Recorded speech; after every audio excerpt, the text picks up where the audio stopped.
La première famille humaine.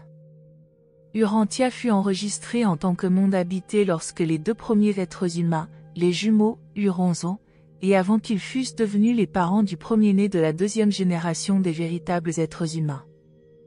Le message archangélique envoyé de Salvington, en cette occasion de reconnaissance planétaire officielle, se terminait par ces paroles. Le mental humain est apparu sur la 606 de Satania, et les parents de cette nouvelle race seront appelés Andon et Fonta. Tous les archanges prient pour que ces créatures puissent être rapidement dotées de la présence personnelle du don de l'Esprit du Père universel. Andon est le nom nébadonien qui signifie « la première créature semblable au Père et montrant une soif de perfection humaine ». Fonta signifie « la première créature semblable au Fils et montrant une soif de perfection humaine ». Andon et Fonta ne connurent ces noms qu'au moment où ils leur furent attribués lors de leur fusion avec leur ajusteur de pensée. Tout au long de leur séjour de mortels sur Urantia, ils s'appelèrent mutuellement Sontaan et Sontaan, Sontaan signifiant « aimé de la mère » et Sontaan, aimé du Père. Ils se donnèrent eux-mêmes ces noms dont la signification est une preuve du respect et de l'affection qu'ils éprouvaient l'un pour l'autre. 1. Andon et Fonta. À beaucoup d'égards, Andon et Fonta formèrent le couple d'êtres humains le plus remarquable qui ait jamais vécu à la surface de la Terre. Ces deux êtres merveilleux, les véritables parents de toute l'humanité, furent en tout point supérieurs à beaucoup de leurs descendants immédiats, et radicalement différents de tous leurs ancêtres, tant immédiats que lointains. Les parents de ce premier couple humain étaient apparemment peu différents de la moyenne de leur tribu, bien qu'ils fissent partie de ces membres les plus intelligents du groupe qui apprit le premier à lancer des pierres et à employer des gourdins dans les combats. Ils faisaient également usage d'éclats tranchants de pierre, de silex et d'os. Alors qu'il vivait encore avec ses parents, Andon avait fixé, à l'aide de tendons d'animaux, un morceau de silex tranchant à l'extrémité d'un gourdin et avait fait, à une douzaine d'occasions au moins, bon usage de cette arme pour sauver sa propre vie et celle de sa sœur qui, tout aussi curieuse et aventureuse que lui, ne manquait jamais de l'accompagner dans toutes ses explorations. La décision prise par Andon et Fonta de s'enfuir de la tribu des primates implique une qualité de mental très supérieure à l'intelligence plus grossière caractéristique de tant de leurs descendants qui s'abaissèrent jusqu'à s'unir avec leurs cousins attardés des tribus simiennes. Mais ils éprouvaient le sentiment vague d'être quelque chose de plus que de simples animaux, parce qu'ils possédaient une personnalité, ce sentiment était fortifié par la présence intérieure de leur ajusteur de pensée. 2. La fuite des jumeaux. Après qu'Andon et Fonta eurent décidé de fuir vers le nord, ils furent pendant quelque temps pris de frayeur, et spécialement de la peur de déplaire à leur père et à leur famille immédiate. Ils envisagèrent l'éventualité d'être assaillis par des parents hostiles et reconnurent ainsi la possibilité de trouver la mort par la main de membres de leur tribu qui étaient déjà jaloux d'eux. Alors qu'ils étaient plus jeunes, les jumeaux avaient passé la majeure partie de leur temps en compagnie l'un de l'autre, pour cette raison, n'avaient jamais été trop bien vus de leurs cousins animaux de la tribu des primates. Le fait d'avoir bâti dans les arbres un abri séparé et très supérieur aux autres n'avait pas amélioré leur situation dans la tribu. Et ce fut dans ce nouveau foyer à la cime des arbres, après qu'ils eurent été réveillés une nuit par un violent orage et alors qu'ils se tenaient peureusement et tendrement embrassés, qu'ils prirent la décision ferme et définitive de fuir leur habitat tribal et leur foyer arboricole. Ils avaient déjà préparé une retraite sommaire au sommet d'un arbre à environ une demi-journée de marche vers le nord. Ce fut leur cachette secrète et sûre pour le premier jour qu'ils passèrent loin de leur forêt natale. Bien que les jumeaux partageassent la peur mortelle des primates de demeurer sur le sol pendant la nuit, ils se mirent en route vers le nord au crépuscule. Il leur fallut un courage exceptionnel pour entreprendre ce voyage nocturne, même avec la pleine lune, mais ils pensèrent, à juste titre, que leur absence ne serait probablement pas remarquée et qu'ils auraient moins de risques d'être poursuivis par leurs parents et les membres de leur tribu. Ils arrivèrent sains et saufs peu après minuit au rendez-vous préparé à l'avance. Au cours de leur voyage vers le nord, ils découvrirent un dépôt de silex à ciel ouvert, ayant trouvé beaucoup de pierres dont les formes convenaient à divers usages, ils en firent une provision pour l'avenir. En essayant de tailler ces silex pour leur donner une forme mieux adaptée à certains besoins, Andon découvrit qu'ils produisaient des étincelles et conçut l'idée de faire du feu, mais cette notion ne pénétra pas profondément sa pensée sur le moment, car le climat était encore salubre et le besoin de feu ne se faisait guère sentir. Mais le soleil d'automne descendait toujours plus bas dans le ciel et les nuits devenaient de plus en plus froides à mesure que les jumeaux progressaient vers le nord. Ils avaient déjà été obligés d'utiliser des peaux de bêtes pour avoir assez chaud.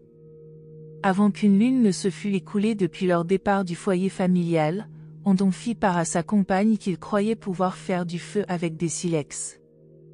Pendant 2 mois, ils essayèrent sans succès d'utiliser l'étincelle du silex pour allumer un feu. Chaque jour, le couple cognait des silex et s'efforçait d'enflammer du bois. Finalement, un soir, au coucher du soleil, le secret de la technique fut découvert lorsque Fonta eut l'idée de grimper à un arbre voisin pour s'emparer d'un nid abandonné. Le nid était sec et très inflammable, si bien qu'il prit feu d'un seul coup dès qu'une étincelle lui atteint. Ils furent si surpris et effrayés de leur succès qu'ils faillirent laisser éteindre leur feu, mais ils le sauvèrent en y ajoutant un combustible approprié, et c'est alors que commença la première recherche de bois de chauffage par les parents de l'humanité tout entière. Ce fut un des plus joyeux moments de leur vie brève, mais mouvementée. Toute la nuit, ils restèrent assis à regarder brûler leur feu, comprenant vaguement que leur découverte leur permettrait de défier le climat et d'être ainsi pour toujours indépendants de leurs parents animaux du pays du Sud. Après 3 jours passés à se reposer et à profiter de leur feu, ils continuèrent leur voyage. Les ancêtres primates d'Andon avaient souvent entretenu des feux allumés par des éclairs, mais, jusque-là, aucune créature terrestre n'avait possédé une méthode pour obtenir une flamme à volonté. Toutefois, il fallut longtemps pour que les jumeaux apprennent que la mousse sèche et d'autres matériaux permettent d'allumer un feu aussi facilement que des nids d'oiseaux. 3. La famille d'Andon. 2 ans s'étaient presque écoulés depuis la nuit où les jumeaux quittèrent leur foyer quand leur premier enfant naquit. Ils l'appelèrent Sonta, et Sonta fut la première créature née sur Urantia à être enveloppée dans une couche protectrice au moment de sa naissance. La race humaine avait pris son départ. Avec cette nouvelle évolution, apparut l'instinct de donner des soins appropriés aux nouveau-nés de plus en plus fragiles, qui devait caractériser le développement mental progressif des êtres d'ordre intellectuel, par contraste avec les types plus purement animaux. Andon et Fonta eurent en tout 19 enfants, et ils vécurent assez longtemps pour voir autour de près de 50 petits-enfants et une demi-douzaine d'arrière-petits-enfants. La famille habitait dans 4 abris rocheux voisins, ou semi-cavernes, dont 3 communiquaient par des galeries creusées dans le calcaire tendre à l'aide d'outils en silex mis au point par les enfants d'Andon. Ces premiers andonites faisaient preuve d'un esprit de clan très marqué, ils chassaient en groupe et ne s'écartaient jamais très loin du lieu de leur demeure. Ils semblaient se rendre compte qu'ils formaient un groupe isolé et exceptionnel d'êtres vivants et qu'ils devaient, par conséquent, éviter de se séparer. Ce sentiment de parenté intime provenait, sans aucun doute, d'une intensification du ministère mental des esprits adjuva. Andon et Fonta travaillèrent sans répit à nourrir et à élever leur clan. Ils vécurent jusqu'à l'âge de 42 ans et furent tous 2 tués lors d'un tremblement de terre par la chute d'un rocher en surplomb. 5 de leurs enfants et 11 de leurs petits-enfants périrent avec eux, et près d'une vingtaine de leurs descendants subirent des blessures graves. À la mort de ses parents, Sonta, malgré un pied gravement blessé, assuma immédiatement la direction du clan avec l'aide habile de sa femme qui était aussi l'aînée de ses sœurs. Leur première tâche fut de rouler des pierres pour ensevelir efficacement leurs parents, leurs frères, leurs sœurs et leurs enfants morts. Il ne faut pas attacher de signification exagérée à cet acte d'ensevelissement. Leurs idées sur la survie après la mort étaient très vagues et fort mal définies, car elles dérivaient essentiellement de leurs rêves fantastiques et variés. Cette famille d'Andon et de Fonta resta ainsi unie jusqu'à la 20e génération, quand la lutte pour la nourriture et les frictions sociales se conjuguèrent pour entraîner le début de la dispersion. 4. Les clans andoniques. Les hommes primitifs, les andonites, avaient les yeux noirs et le teint bistré, un peu comme un croisement de jaune et de rouge.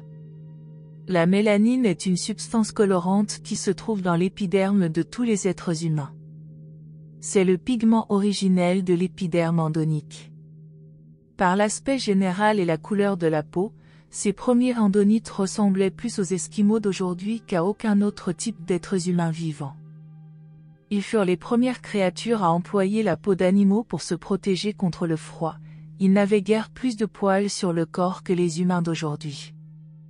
La vie tribale des ancêtres animaux de ces hommes primitifs avait laissé entrevoir les débuts de nombreuses conventions sociales. L'expansion des émotions et l'accroissement de la puissance cérébrale de ces êtres entraînèrent un développement immédiat de l'organisation sociale et une nouvelle division du travail dans le clan. Ils étaient extrêmement portés à imiter, mais leur instinct de jeu était à peine développé et leur sens de l'humour presque totalement absent. L'homme primitif souriait à l'occasion, mais il ne se laissait jamais aller à rire à gorge déployée. L'humour fut légué ultérieurement à l'homme par la race adamique. Ces êtres humains primitifs n'étaient ni aussi sensibles à la douleur ni aussi réactifs aux situations déplaisantes que beaucoup de mortels apparus plus tard par évolution. L'enfantement ne fut une épreuve douloureuse ou angoissante ni pour Fonta ni pour sa progéniture immédiate. Ils formaient une merveilleuse tribu. Les hommes étaient capables de lutter héroïquement pour la sauvegarde de leurs compagnes et de leurs descendants. Les femmes étaient affectueusement dévouées à leurs enfants, mais leur patriotisme était strictement limité au clan proprement dit. Ils étaient très loyaux envers leur famille, ils étaient prêts à mourir sans hésitation pour défendre leurs enfants, mais ils n'étaient pas capables de concevoir l'idée d'essayer de rendre le monde meilleur pour leurs petits-enfants. L'altruisme n'était pas encore né dans le cœur de l'homme, bien que toutes les émotions essentielles à la naissance de la religion fussent déjà présentes chez ces aborigènes d'Urantia. Ces hommes primitifs portaient une affection touchante à leurs camarades et avaient certainement une idée réelle, bien que rudimentaire, de l'amitié. Plus tard, ce fut un spectacle courant de voir, pendant les batailles sans cesse renouvelées avec les tribus inférieures, un de ces hommes primitifs continuait à lutter vaillamment d'une main tout en essayant avec l'autre de protéger et de sauver un camarade de combat blessé. Bien des traits de caractère parmi les plus nobles et les plus fortement humains, qui s'affirmèrent au cours de l'évolution ultérieure, s'ébauchaient déjà d'une façon émouvante chez ces peuplades primitives. Le clan andonique originel conserva une lignée de chefs ininterrompue jusqu'à la 27e génération quand, du fait de l'absence de rejetons mâles dans la descendance directe de Sonta, deux prétendants rivaux membres du clan entrèrent en guerre pour la suprématie. Avant la grande dispersion des clans andoniques, un langage bien développé s'était formé à la suite de leurs premiers efforts pour communiquer entre eux. Ce langage ne cessa de s'enrichir et reçut des additions presque quotidiennes du fait des inventions nouvelles et des adaptations à l'environnement qui voyaient le jour chez ce peuple actif, agité et curieux. Ce langage devint la parole d'Urantia, la langue de la famille humaine primitive, jusqu'à l'apparition ultérieure des races de couleur. À mesure que le temps passait, les clans andoniques croissaient en nombre, et le contact de ces familles en expansion provoqua des frictions et des malentendus. Deux sujets seulement finirent par occuper la pensée de ces peuplades, chasser pour trouver de la nourriture, et combattre pour se venger d'une injustice ou d'une insulte réelle ou supposée faite par une tribu voisine. Les querelles de famille prirent de l'importance, des guerres éclatèrent entre les tribus, et les meilleurs éléments des groupes les plus capables et les plus évolués subirent des pertes sérieuses. Certaines de ces pertes furent irréparables, quelques-unes des lignées, douées des aptitudes et des intelligences les plus précieuses, furent à jamais perdues pour le monde. Cette première race et sa civilisation primitive furent menacées d'extinction par ces guerres incessantes entre clans. Il est impossible d'amener des êtres aussi primitifs à vivre longtemps ensemble en paix. L'homme est le descendant d'animaux combatifs, lorsque des genres incultes sont étroitement associés, ils s'irritent et s'offensent mutuellement. Les porteurs de vie connaissent cette tendance des créatures évolutionnaires et prennent leurs dispositions en conséquence pour diviser finalement les êtres humains, en voie de développement, au moins en 3 races distinctes et séparées, et plus souvent en 6. 5. La dispersion des andonites. Les premières races issues d'Andon ne s'enfoncèrent pas très loin en Asie et ne pénétrèrent pas dès l'abord en Afrique.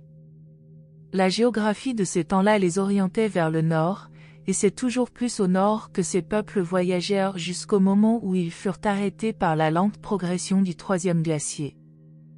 Avant que cette immense couche de glace eût atteint la France et les îles britanniques, les descendants d'Andon et de Fonta avaient progressé vers l'ouest à travers l'Europe et avaient constitué plus de 1000 établissements séparés le long des grands fleuves qui conduisent à la mer du Nord, dont les eaux étaient alors chaudes. Les membres de ces tribus andoniques furent les premiers habitants installés sur les rives des fleuves de France. Ils vécurent le long de la Somme pendant des dizaines de milliers d'années.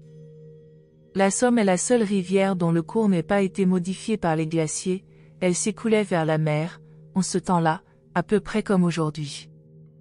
C'est pourquoi l'on trouve le long de sa vallée tant de traces des descendants d'Andon. Ces aborigènes d'Urantia n'habitaient pas dans les arbres, bien qu'ils eussent gardé l'habitude de se réfugier à leur cime en cas de danger. Ils demeuraient généralement à l'abri des falaises dominant les rivières et dans des grottes à flanc de coteaux, ce qui leur assurait une bonne vue sur les voies d'accès et les protégeait contre les éléments. Ils pouvaient ainsi jouir du confort de leur feu sans être trop incommodés par la fumée. Ils n'étaient pas de véritables troglodytes, bien qu'au cours des âges ultérieurs, les nappes glaciaires plus tardives, progressant vers le sud, eussent forcé leurs descendants à se réfugier dans des cavernes. Ils préféraient camper près de la lisière d'une forêt et à proximité d'une rivière. Ils devinrent, très vite, remarquablement adroits pour camoufler leur demeure partiellement abritée et montrèrent une grande habileté à construire des huttes de pierre en forme de dôme, qui leur servaient de chambre à coucher et dans lesquelles ils se glissaient la nuit. Ils fermaient l'entrée de leur hutte en roulant devant elle une grosse pierre qu'ils avaient logée à l'intérieur à cet effet, avant de mettre définitivement en place les pierres du toit. Les Andonites étaient des chasseurs intrépides et adroits. À l'exception des baies sauvages et des fruits de certains arbres, ils se nourrissaient exclusivement de viande. De même qu'Andon avait inventé la hache de pierre, ses descendants découvrirent bientôt le javelot et le harpon, et s'en servirent efficacement. Enfin, un mental capable de créer des outils fonctionnait en accord avec une main capable de les utiliser. Ces premiers humains devinrent très habiles à façonner des outils en silex. Ils faisaient de longs voyages à la recherche du silex, comme les hommes d'aujourd'hui vont aux confins de la terre en quête d'or, de platine ou de diamants. Dans bien d'autres domaines, ces tribus andoniques firent preuve d'un degré d'intelligence que leurs descendants rétrogrades n'atteignirent pas en un demi-million d'années, bien qu'ils eussent redécouvert, à maintes reprises, diverses méthodes pour allumer du feu. Si Nagar, le premier à enseigner la vérité. Parallèlement à la dispersion croissante des Andonites, le niveau culturel et spirituel des clans rétrograda pendant près de 10 000 ans, jusqu'au jour de Nagar, qui prit en main la direction de ces tribus, ramena la paix parmi elles et, pour la première fois, les amena à adorer celui qui donne le souffle aux hommes et aux animaux. La philosophie d'Andon avait été fort confuse, il avait failli devenir un adorateur du feu à cause du grand confort procuré par sa découverte accidentelle. Pourtant, la raison le détourna de l'adoration du feu et l'orienta vers le soleil, source supérieure et imposante de chaleur et de lumière, mais cette source était trop lointaine, et Andon ne devint pas un adorateur du soleil. De très bonne heure, les Andonites eurent peur des éléments, tonnerre, foudre, pluie, neige, grêle et glace. Mais la faim restait le mobile le plus constamment pressant de ces temps primitifs. Comme les Andonites tiraient en grande partie leur subsistance des animaux, ils se livrèrent en fin de compte à une forme d'adoration des animaux. Pour Andon, les plus gros animaux comestibles étaient des symboles de puissance créative et de pouvoir fortifiant. De temps en temps, la coutume s'établissait de désigner certains de ces grands animaux comme objets d'adoration. Pendant la vogue d'un animal particulier, on en traçait des silhouettes grossières sur les murs des cavernes. Plus tard, tandis que les arts faisaient des progrès continus, on grava ces dieux animaux sur différents ornements. Très tôt, les peuples andoniques prirent l'habitude de renoncer à manger la chair de l'animal vénéré par leur tribu. Pour créer une impression plus forte sur l'esprit des jeunes, ils établirent bientôt un cérémonial de vénération autour du corps de l'un de ces animaux révérés, Plus tard encore, cette célébration primitive se transforma chez leurs descendants en cérémonie sacrificielle plus compliquée. Telle est l'origine de l'introduction des sacrifices dans le culte. Cette idée fut élaborée par Moïse dans le rituel hébreu et conservée dans son principe par l'apôtre Paul sous la forme de la doctrine du rachat du péché par l'effusion de sang. La nourriture avait une importance suprême dans la vie des êtres humains primitifs, et ce fait est démontré par la prière enseignée à ces gens simples par Onagar, leur grand instructeur. Voici cette prière. Ô souffle de vie, donne-nous aujourd'hui notre nourriture quotidienne, délivre-nous de la malédiction de la glace, sauve-nous de nos ennemis des forêts et reçois-nous avec miséricorde dans le grand au-delà. Onagar avait son quartier général à Auban, colonie située sur le rivage septentrional de la Méditerranée ancienne, dans la région de la mer Caspienne actuelle. Cet établissement était un lieu de séjour situé en un point où la piste allant de la Mésopotamie méridionale vers le nord tournait vers l'ouest. D'Auban, Onagar envoya des éducateurs aux établissements éloignés pour répandre sa nouvelle doctrine d'une déité unique et son concept de la vie future qu'il appelait le grand au-delà. Ces émissaires d'Onagar furent les premiers missionnaires du monde, ils furent également les premiers êtres humains à faire cuire de la viande, les premiers à utiliser régulièrement le feu pour préparer la nourriture. Ils cuisaient la viande sur des extrémités de baguettes et aussi sur des pierres chaudes. Plus tard, ils rôtirent au feu de gros morceaux, mais leurs descendants revinrent presque entièrement à l'usage de la viande crue. Onagar naquit 983 323 ans avant l'an 1934 de l'ère chrétienne et vécut jusqu'à l'âge de 69 ans. Le compte rendu des réalisations de ce maître penseur et chef spirituel des temps qui précédèrent l'arrivée du prince planétaire forme un récit passionnant de l'organisation de ces peuples primitifs en une véritable société. Onagar institua un gouvernement tribal efficace, dont les générations successives n'atteignirent pas l'équivalent avant de nombreux millénaires. Jusqu'à l'arrivée du prince planétaire, il n'y eut plus jamais sur Terre de civilisation d'un aussi haut degré spirituel. Ces gens simples avaient une religion réelle, quoique primitive, qui fut ensuite perdue par leurs descendants, dont la race dégénérait. Bien qu'Andon et Fonta eussent tous deux reçu un ajusteur de pensée, comme beaucoup de leurs descendants, c'est seulement à partir de l'époque d'Onagar qu'ajusteurs et anges gardiens vinrent en grand nombre sur Urantia. Cette époque fut certainement l'âge d'or de l'homme primitif.